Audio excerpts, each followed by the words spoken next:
స్వర్గంగా మార్చావు మధురానంద.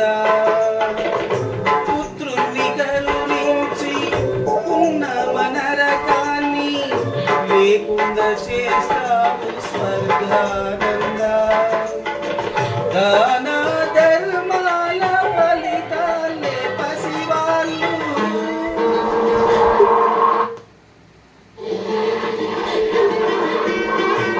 దాన ధర్మాల ఫలితాలే పసివాళ్ళు. కన్న వాళ్ళ కర్మలేర పుణ్యానంద. కర్త నీవే కర్మ నీవే కరుణానంద.